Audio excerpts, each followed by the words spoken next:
మేము మా ఇంటి దగ్గర పూజ కోసం వేసుకున్న పూల చెట్లు ఈ వర్షాకాలం కదండి ఎంత గ్రీనరీగా కనిపిస్తున్నాయో చూస్తుంటే చూడాలనిపిస్తుంది. ఈ అందమైన సుందరమైన ఈ పువ్వులు కూడా చాలా మట్టుగా ఎక్కువ పూస్తున్నాయి. వర్షాకాలం కదండి.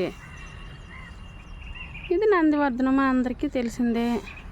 మా ఇంటి ముందే ఈ వ్యూ చూడండి, సూపర్గా ఉంటుంది.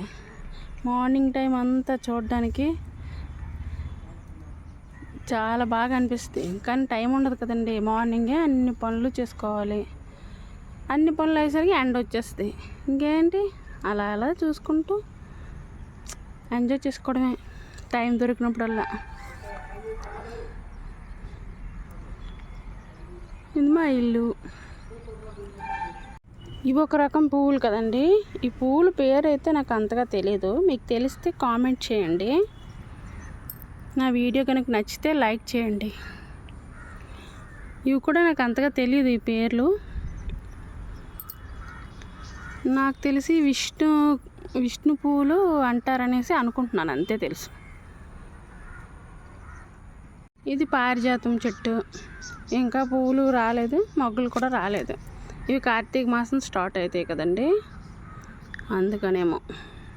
చూసారా ఫ్రెండ్స్, ఈ అన్ని పువ్వుల్ని ఏరు తెచ్చుకున్నాను. ఇంత పెద్ద బుట్టతో అయ్యాయి. ఇప్పుడు స్వామి పూజకి అలంకారం చేసుకుంటాను అన్నమాట. చూసారుగా, నేను నిత్య పూజని ఈ విధంగా నేను రోజు చేసుకుంటాను కాబట్టి నాకు ఎక్కువ టైం పడుతుంది అన్నమాట. అలంకారానికే మనం ఎక్కువ టైం కేటాయించిస్తాం కదా పూజ కన్నాను. ఇలాగే నేను కూడాను. నా వీడియో కనుక మీకు నచ్చితే లైక్ చేయండి. నా పూజలో కనుక ఏవైనా నాకు తెలియకపోయినవి ఏవైనా ఉంటే మీరు నాకు రిప్లై ఇవ్వండి, నాకు కొంచెం చెప్పండి. అదనమాట. Thank you so much watching my video.